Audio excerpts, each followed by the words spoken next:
নমস্কার। গল্পের ঝুলিতে সকল শ্রোতা বন্ধুদের স্বাগত জানাই।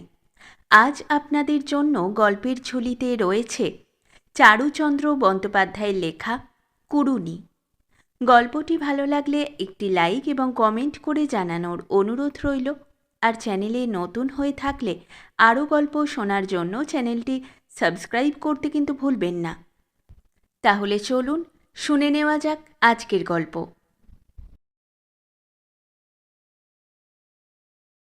আমার বয়স যখন ৩০ বৎসর, তখন আমার একটি বন্ধু লাভ হইয়াছিল, যাহার বয়স তখন ৪০ পার হইয়া গিয়াছে। এই বয়স তারতম্যে আমাদের হৃদ্যতা ও আত্মীয়তার কোনো ব্যাঘাত হয় নাই। আমরা বেশ সমবয়সী বাল্য বন্ধুর মতোই উভয়ের কাছে প্রাণীর পৃষ্ঠা উন্মুক্ত করিয়া ধরিতে পারিতাম। আমরা উভয়ই উভয়কে কতকটা চিনিলেও উভয় পরিবারের অনেকেই আমাদের অপরিচিত ছিলেন। তাই যখন আমার বন্ধুর বাড়িতে পৌষ পার্বণে পিষ্টক ধ্বংসের নিমন্ত্রণ পাইয়াছিলাম, তখন আমার কেমন একটা সংকোচ বোধ হইয়াছিল। বন্ধুর পরিবার সংখ্যা বেশি ছিল না, পুরুষের মধ্যে একমাত্র তিনি, এবং স্ত্রীলোকের সংখ্যা ৪-৫ জনের অধিক নহে। আমি বন্ধুর বাড়ি যাইতেই তিনি আমাকে একেবারে বাড়ির মধ্যে লইয়া গেলেন। সেখানে ৫ জন স্ত্রীলোক আমার অপেক্ষা করিতেছিলেন। বন্ধু একে একে তাহাদের সকলের পরিচয় দিতে লাগিলেন। ইনি আমার দিদি, ইনি ভগ্নী, ইনি রসিকা শ্যালিকা, ইনি আমার দণ্ডমুণ্ডের কর্ত্রী প্রবল প্রতাপান্বিতা পত্নী শ্রীমতী যোগমায়া ঠাকুরানী। তৎপরে পঞ্চমার দিকে ফিরিয়া বলিলেন, কুড়ুনি, তোমার কি পরিচয় দিব? কুড়ুনির শ্বেত শতদলের মতো সরল সুন্দর মুখখানি লাল হইয়া উঠিল।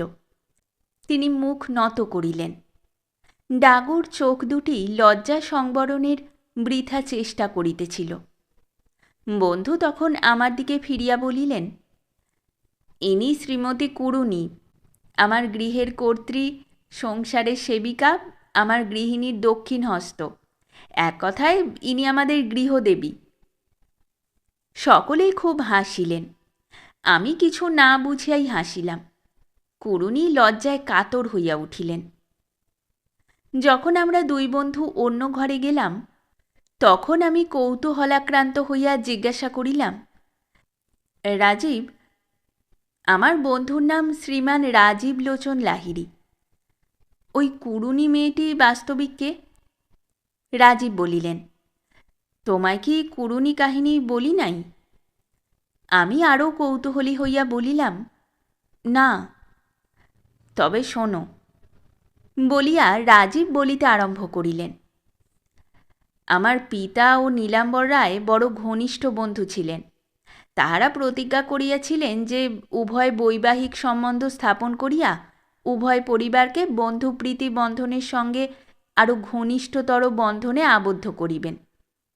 আমাদের বারেন্দ্র শ্রেণীর ব্রাহ্মণের মধ্যে গর্ভস্থ ভ্রূণের ভবিষ্যৎ বিবাহ সম্বন্ধ স্থির হইয়া থাকে, কিন্তু আমার পিতা ও পিতৃবন্ধুর কোনো সন্তান সম্ভাবনার পূর্বেই তাহারা বৈবাহিক হইয়া বসিয়াছিলেন, যাহা বিলম্ব সন্তানের।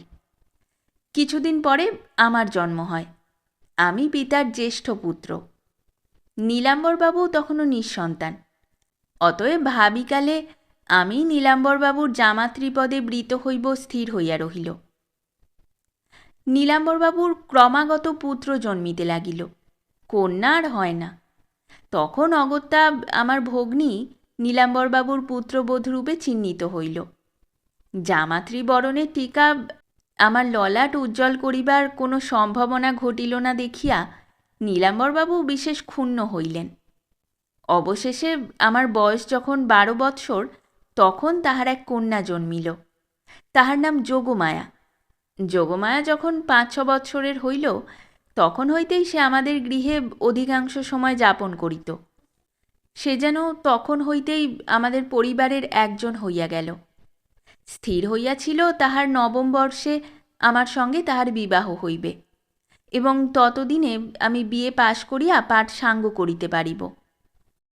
যোগমায়ার সহিত আমার বিবাহ সম্বন্ধ স্থির ছিল বলিয়া যোগমায়ার প্রতি আমার কেমন একটা মমতা জন্মিয়াছিল, কিন্তু তাহাকে দেখিলে আমার বড় লজ্জা বোধ হইত। অধিকন্তু সে যখন আমাকে রাজীব দাদা বলিয়া ডাকিয়া আমার ঘাড়ে পিঠে চড়িয়া হাসিয়া বকিয়া ব্যতিব্যস্ত করিয়া তুলিত, আর দুই বাড়ির লোক তাহা লইয়া রঙ্গ তামাশা করিত, তখন আমার নাক মুখ চোখ দিয়া এমন আগুন ছুটিত যেন জ্বর হইয়াছে। এইরূপে দিন কাটিতে লাগিল। আমি এফএ পাশ করার পর বাবা সপরিবারে শ্রীক্ষেত্রে জগন্নাথ দর্শনে গিয়াছিলেন।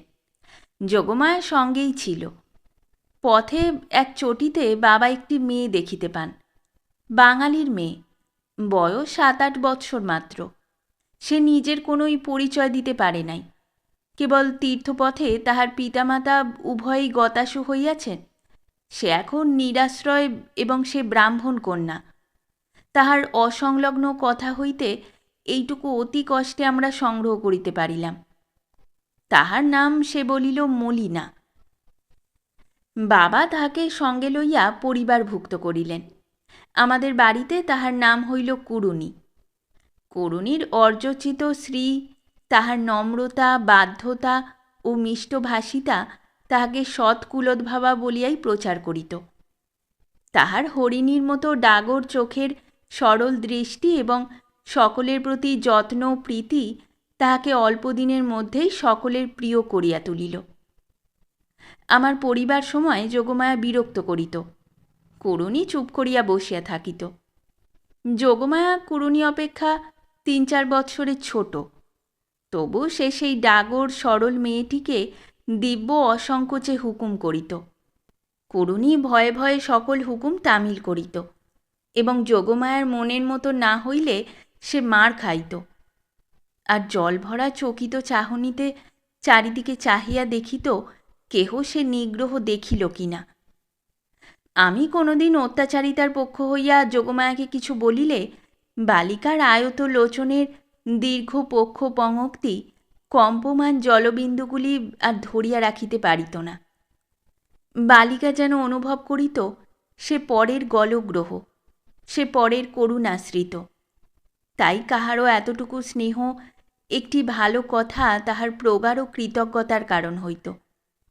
বৃষ্টির পরে গাছ যেমন জলকণাচ্ছন্ন হইয়া থাকে, একটু নাড়া পাইলেই ঝরঝর করিয়া অযুত বিন্দুতে ঝরিয়া পড়ে, তেমনি অভিমানিনী পিতৃমাতৃহীনার জলভারাবনত পক্ষপঙ্ক্তি করুণার একটু আঘাতে অকস্মাৎ জলবর্ষণ করিত। যোগমায়া সময় সময়ে কুড়ুনির প্রতি দুর্ব্যবহার করিলেও তাহাকে যথেষ্ট ভালোও বাসিত। কুড়ুনিকে না পাইলে তাহার খেলা জমিত না। যোগমায়ার 8ম বর্ষে আমার পিতার মৃত্যু হইল। তাহার 9ম বর্ষে নীলাম্বরবাবু গৌরীদানের ফলাধিকারী হইবার জন্য আমায় বিশেষ তাগাদ আরম্ভ করিলেন। কালাসৌজ ও বিএল পরীক্ষার ওজোর করিয়া বিবাহটা আরও 2 বৎসর স্থগিত রাখিলাম। যোগমায়া যখন 11 বর্ষে উপনীত হইল, তখন আমি ওকালতি আরম্ভ করিয়াছি।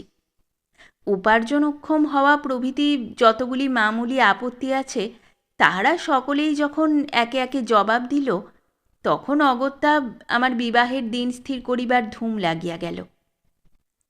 আমি একদিন কুড়ুনিকে বলিলাম, কুড়ুনি, তোমারও একটা বিবাহ হওয়া উচিত, বলো তো জোগাড় দেখি। কুড়ুনি লজ্জা বিনম্র স্বরে বলিল, যাকে কেউ চেনে না জানে না তাকে কে বিবাহ করিবে? আমি অনেকক্ষণ কোনো উত্তর করিতে পারিলাম না। আমি ইজি চেয়ারে শুইয়া তখন পড়িতেছিলাম, কোন পারে ভিড়িবে তোমার সোনার তরী হে সুন্দরী। রবির কাব্যের একটা রহস্যময় আভাস সন্ধ্যার সুদূর মেঘমালা ও উদ্যানের পুষ্পগন্ধের মধ্য হইতে খড়িত হইতেছিল। সেদিকে আমার শূন্যচিত্ত কিছুই লক্ষ্য করিতেছিল না। কাব্যগ্রন্থখানা নিজের বুকের মধ্যে আমার মোটা আঙুলটা চাপিয়া ধরিয়া আমার কোলে বিস্মৃতি ও উপেক্ষা ভোগ করিতেছিল। অনেকক্ষণ পরে আমি বলিলাম, দেখো, যাহারা জাতি ধর্মের মুখাপেক্ষী নহেন যাহারা ব্যক্তিগত গুণের মর্যাদাই প্রধান বলিয়া মানেন, এমন সমাজ তোমায় আদর করিয়া গ্রহণ করিবেন। তুমি বলো তো, আমি চেষ্টা করি। করুণী তাহার চক্ষু বিস্ফারিত করিয়া আমার মুখের উপর দৃষ্টিপাত করিয়া কহিল, আমি কি আপনাদের ভার হয়েছি দাদাবাবু? আর আমি কথা কহিতে পারিলাম না। রজনীর অন্ধকার আমাদিগকে আবৃত করিয়া অসুখকর কথোপকথনের লজ্জা হইতে অব্যাহতি দিল। যোগমায়ার সহিত আমার বিবাহ হইল।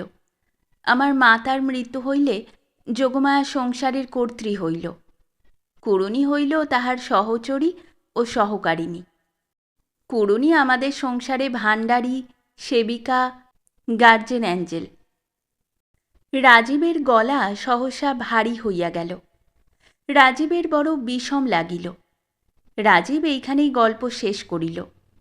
আমি তখন বলিলাম, তুমি এখনো কুড়ুনিকে এত ভালোবাসো? রাজীব বিস্ময় প্রকাশ করিয়া বলিল, ভালোবাসি?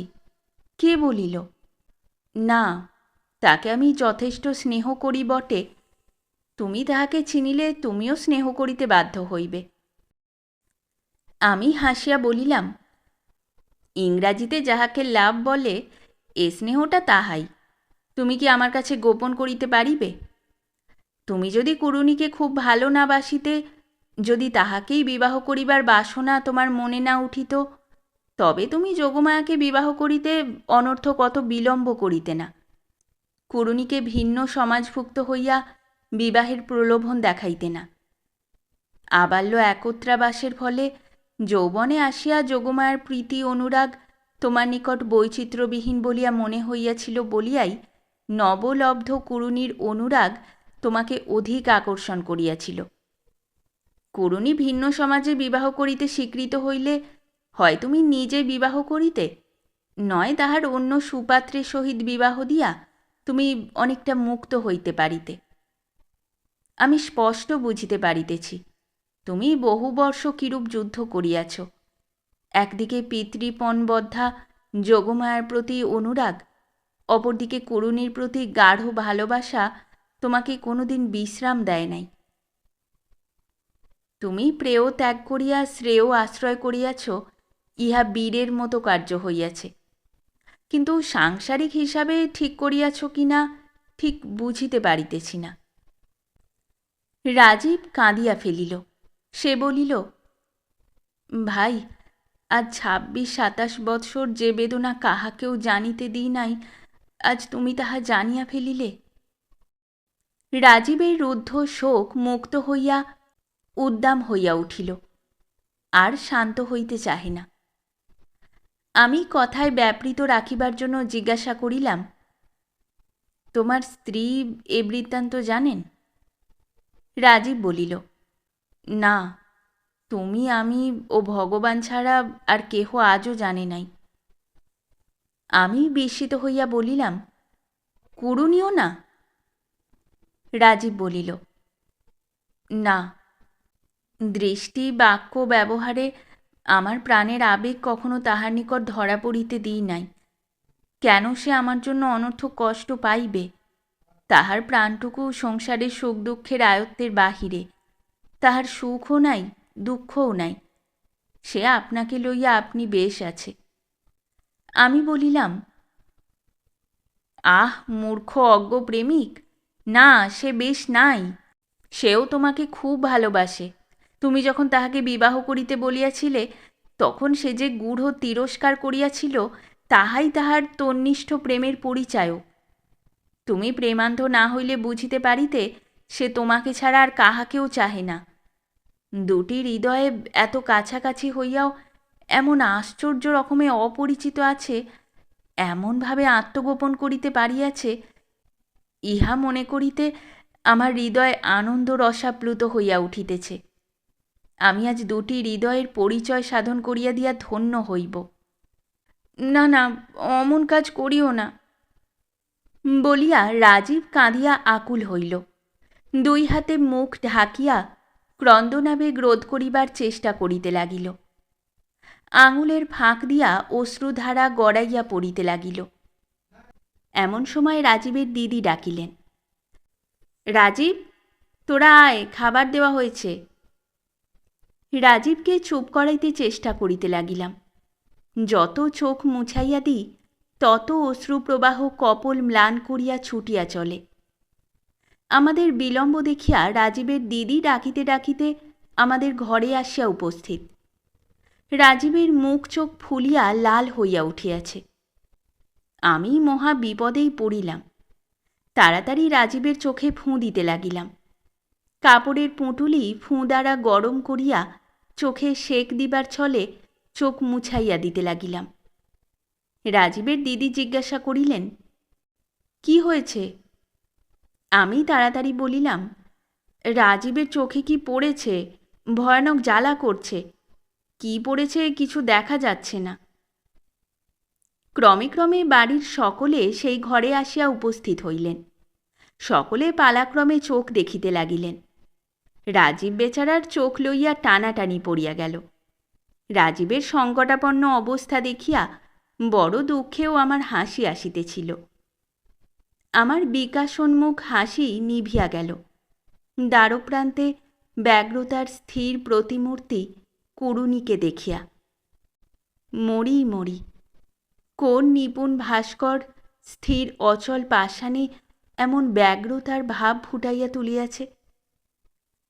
আমি আস্তে আস্তে কুড়ুনির পাশে গিয়া দাঁড়াইলাম। তিনি কিছুই টের পাইলেন না। তাহার ব্যাকুল দৃষ্টি রাজীবের দিকে। আমি কথা বলিবার উপক্রম করিয়া একটু শব্দ করিতেই কুড়ুনি চমকিয়া উঠিয়া অপ্রতিভভাবে আমার মুখের দিকে চাহিয়াই মুখ নত করিলেন। আমি তখন চুপি চুপি বলিলাম, রাজীবের চোখে কিছু পড়েনি, ও কাঁদছে। কুড়ুনি ব্যস্ত হইয়া বলিলেন, কেন? আমি বলিলাম, আপনার জন্য। কুড়ুনি অতিমাত্র বিস্মিত হইয়া বলিলেন, আমার জন্য? আমি বলিলাম, হ্যাঁ, আপনারই জন্য। 26-27 বৎসর সে আপনাকে নীরবে যে ভালোবেসে এসেছে, তার আবরণ আজ আমি খুলে ফেলেছি। তাকে এও বুঝিয়ে দিয়েছি যে তার প্রেম ব্যর্থ হয়নি। আপনিও তার প্রণয়ে এই দীর্ঘ জীবন তপস্বিনীর মতো উৎসর্গ করে দিয়েছেন। কুড়ুনি ধীরে ধীরে বসিয়া পড়িলেন। বসিয়া আস্তে আস্তে শুইয়া পড়িলেন। আমি বুঝিলাম নিষ্কাম সাধিকা সুধীরার চিত্ত মিলনের পরিচয় সাফল্যের আনন্দাঘাত সহ্য করিতে পারিতেছে না। আমি রাজীবকে লইয়া ব্যস্ত সকলকে ডাকিয়া বলিলাম, এদিকে দেখুন, এর বোধহয় মূর্ছা হয়েছে। সকলে তখন কুড়ুনিকে লইয়া ব্যস্ত হইয়া পড়িলেন।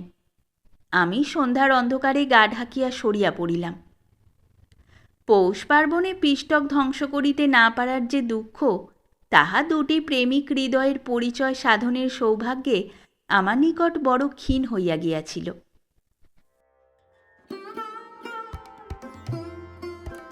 শেষ হল আমাদের আজকের গল্প। গল্প পাঠে এবং বিভিন্ন চরিত্রে আমি তৃষিতা। গল্পটি ভালো লাগলে লাইক এবং শেয়ার করে দেবেন। আর চ্যানেলে নতুন হয়ে থাকলে আরও গল্প শোনার জন্য চ্যানেলটি সাবস্ক্রাইব করতে কিন্তু ভুলবেন না। খুব তাড়াতাড়ি নতুন একটি গল্প নিয়ে ফিরে আসব। সকলে ভালো থাকুন, শুনতে থাকুন গল্পের ঝুলি।